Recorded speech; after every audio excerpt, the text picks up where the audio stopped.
Am I the a-hole for leaving my own birthday dinner because my girlfriend turned it into a proposal for herself?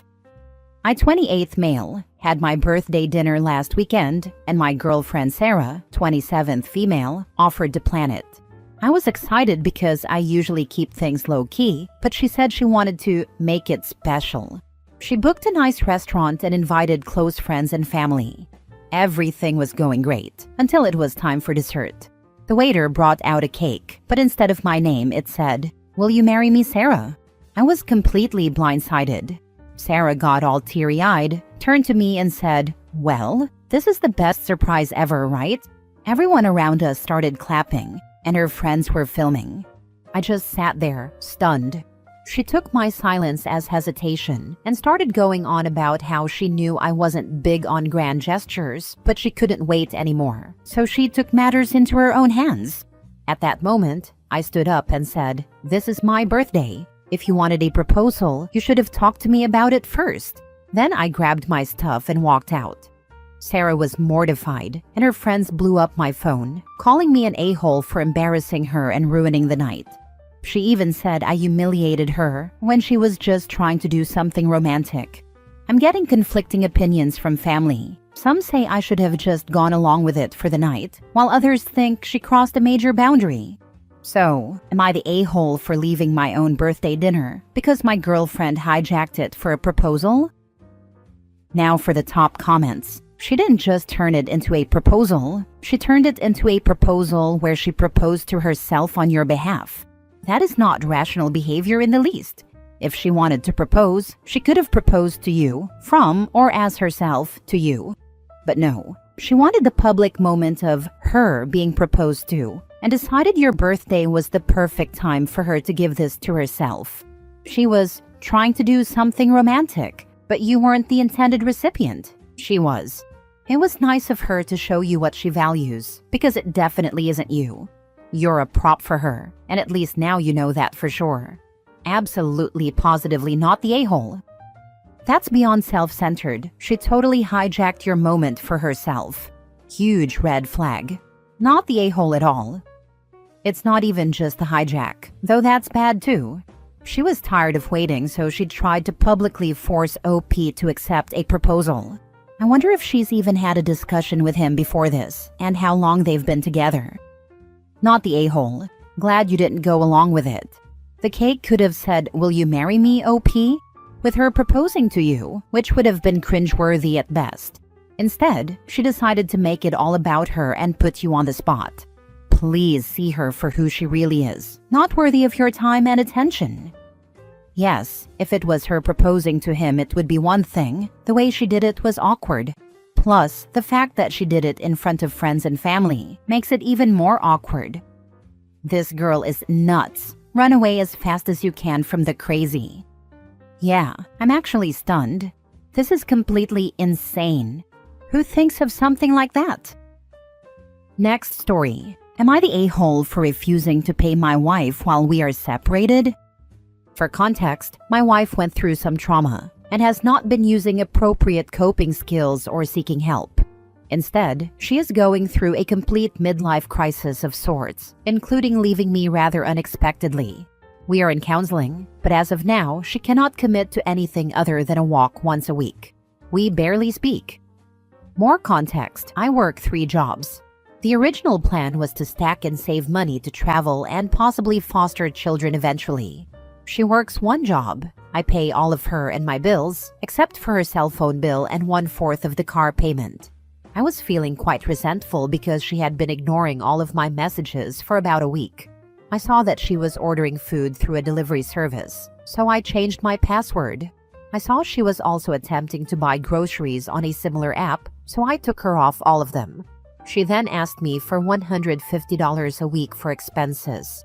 I've paid it for about a month, and I'm sick of it. We had talked about going to Greece as a couple.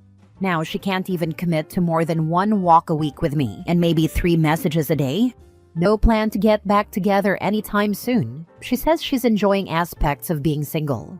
So I'm pissed. I want to go to Greece by myself to reap the benefits of my hard labor. I stopped paying for her. My counselor told me that stopping payment is akin to abuse.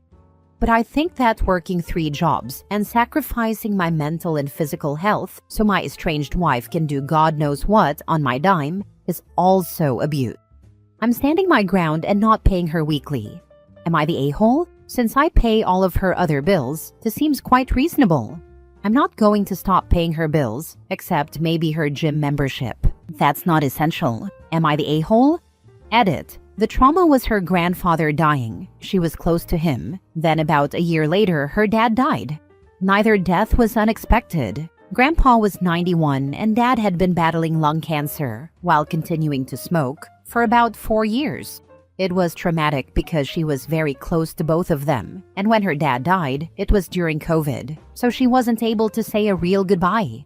Grandpa died 3 years ago, Dad died 2 years ago. Your therapist freaking sucks. Get a new one. But OP, it sounds like your marriage is over, and it might be worth lawyering up and separating legally if she has zero intention of working it out.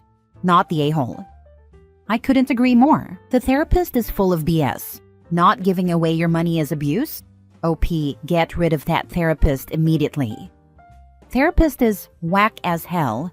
Get yourself properly lawyered. She has no intention of working things out with you, just wants to munch as much as possible. Not the a-hole. You are separated and do not have children.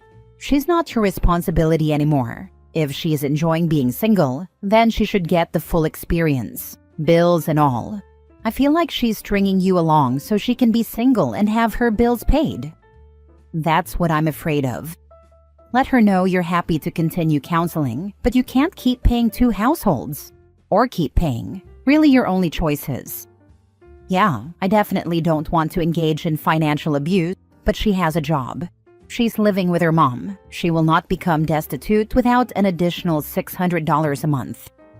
Dump your therapist. Dump the wife. I'm sorry that sounds harsh, but if your post is true, those should be your next steps. She has a job, and if she wants to play single lady, single ladies pay their own way. Enjoy Greece. It's beautiful. Not the a-hole. Yeah, I honestly liked the therapist until she said that. I was pretty stunned. I've never considered myself to be abusive. An a-hole occasionally? Sure. Abusive? Never. I've done nothing but support her and provide for her and encourage all of her passions.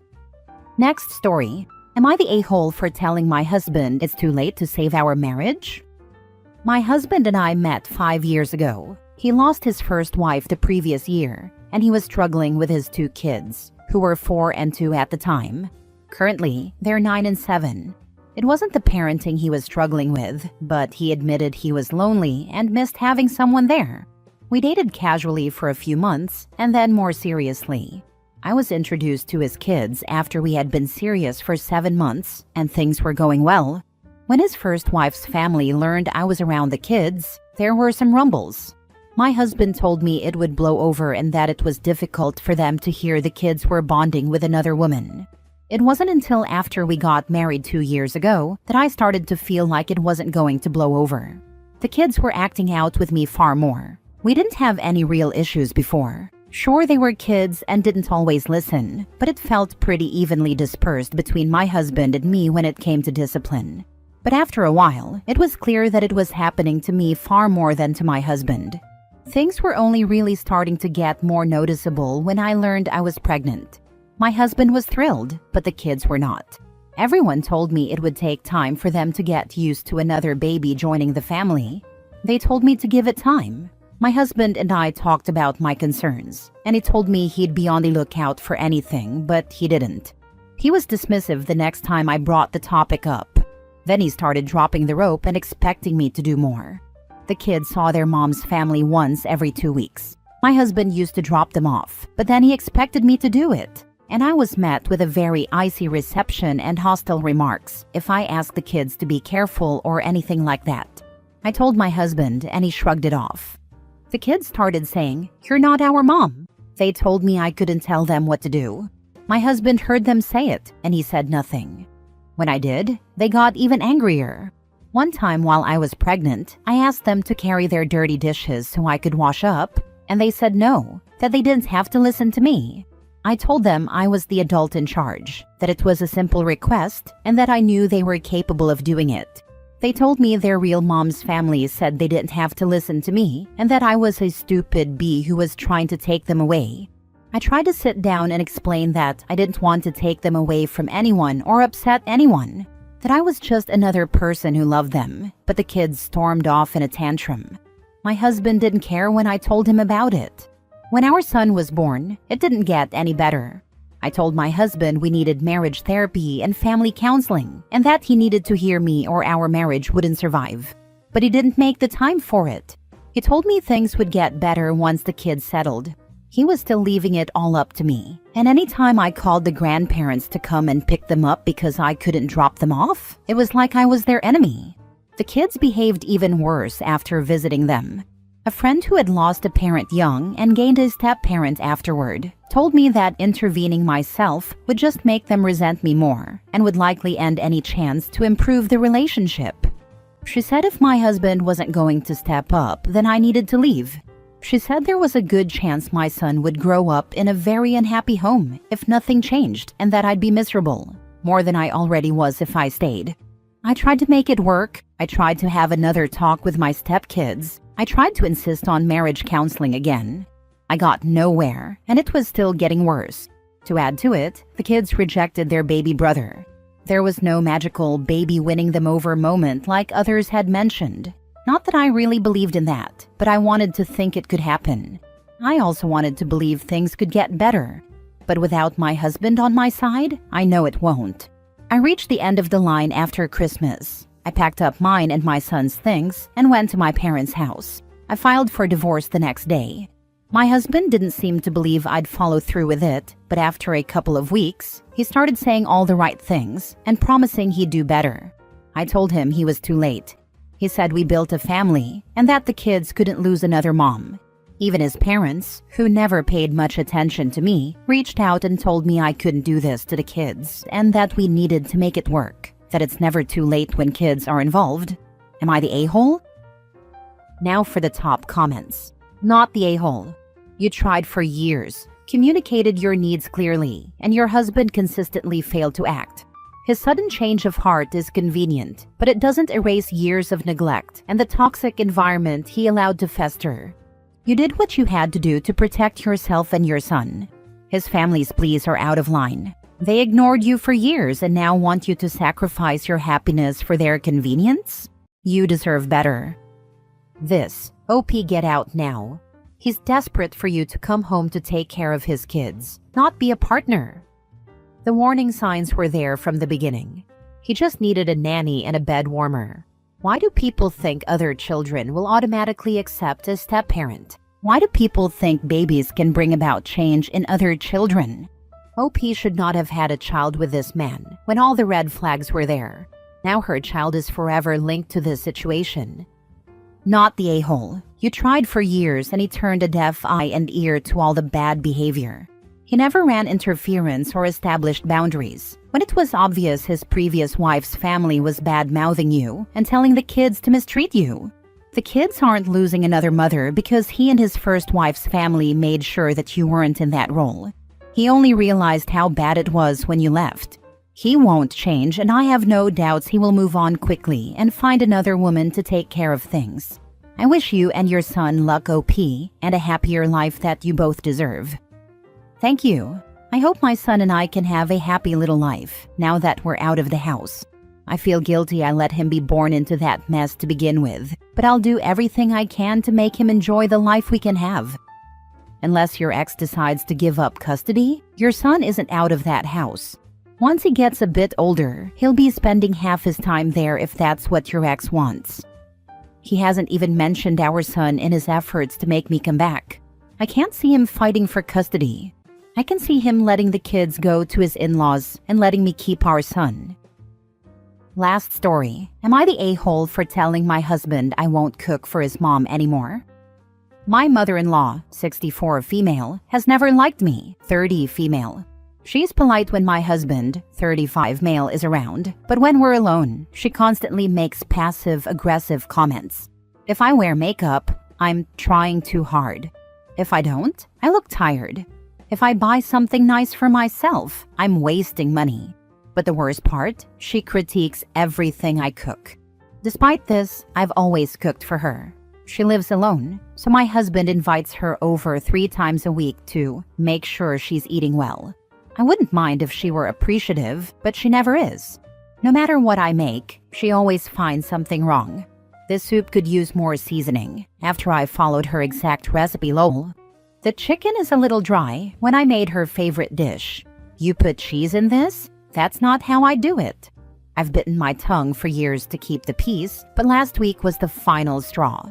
I spent 2 hours making homemade lasagna, including fresh pasta and a special sauce. When she took a bite, she sighed and said, "I guess this is edible." I put my fork down and said, "I'm done. From now on, if you don't like my cooking, you can make your own meals." She looked shocked and then burst into tears. She told my husband I had humiliated her at the dinner table and that she didn't feel welcome in our home anymore. Instead of defending me, my husband immediately took her side. He said I was overreacting and that she's just old-fashioned. She doesn't mean anything by it. I told him that just because she's older doesn't give her a free pass to insult me every time she eats at our house. Now she refuses to eat at our home unless my husband cooks, which he rarely does. Low-key a win. She's also started making passive-aggressive remarks about not wanting to be a burden and how sad it is to eat alone in old age. My husband is furious with me for ruining family dinners and insists that I should just let it go because that's just how she is. But I refuse to spend hours cooking for someone who goes out of her way to crap on me. Am I the a-hole? Not the a-hole. You've been incredibly patient. Constructive criticism is one thing, but your mother-in-law's comments are consistently mean and designed to make you feel inadequate. It's your home too, and you shouldn't have to endure that kind of treatment. Your husband's refusal to acknowledge his mother's behavior and his expectation that you should just deal with it is the bigger problem here. It's perfectly reasonable to set boundaries. 100% OP has a husband problem. Mama's boys are never good husbands. That OP put up with this for years tells me she knew her husband would react that way. And his mom is a classic narcissist with her crying, then immediately guilt-tripping when she's criticized. And obviously OP's husband is still around her finger. OP, you're not the a-hole, but when your husband married you, you should have become his #1 priority, which means defending you. She's gonna be like this in every aspect of your life. Also, if you want to have kids, don't have kids with this man until he's worked out his unresolved mommy issues. Not the a-hole, but please realize you have a husband problem much more than you have a mother-in-law problem. Yes, mother-in-law is rude, but your husband is the one not only enabling her behavior to you, but angry at you for not enabling her too. I'd bet money that this isn't the only example of your husband coddling his mother at your expense. If your husband doesn't want his mother to eat alone, he can either take on more of the cooking or go run to his mommy's house and eat there. Maybe sometime he'll just decide to stay there, which honestly sounds like a win for you. Yes, let him and his mother fend for themselves at mealtime. Nah, you ain't the a-hole. You put up with her nonsense for years and she pushed you too far. Cooking for someone 3 times a week just for them to trash it? Nope. If your husband wants to keep the peace so bad, he can throw on an apron and handle dinner himself. Stand your ground. Or perhaps OP and a whole hubby can run a little test. Biatch-in-law can continue to come to dinner. OP cooks as usual, but they tell mother-in-law that hubby cooked. Do this for a month or so. Take note of her comments on the food. This will show hubby mother-in-law is just being a bee, and there's absolutely nothing wrong with the food. Then he can either get his bee in line, or he can take over cooking full-time. Either way, she's going to shut her pie hole or eat all by her little old lonesome. Better yet, perhaps it's time to look into assisted living facilities.